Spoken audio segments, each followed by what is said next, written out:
Hey there, welcome to TechTube. Today I'm going to show you how you can share threads from your Threads app to your Instagram. So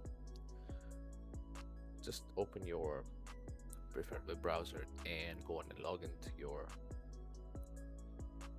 Threads profile from their website. Let's say, well, this is your feed, right?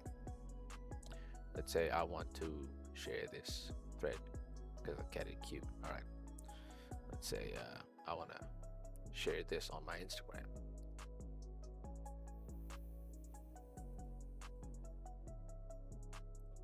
So what I need to do is click on this arrow icon inside this thread or post.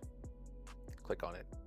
So either you can get an embed code that you can put in your website, or just copy your link, copy the link of this thread, right?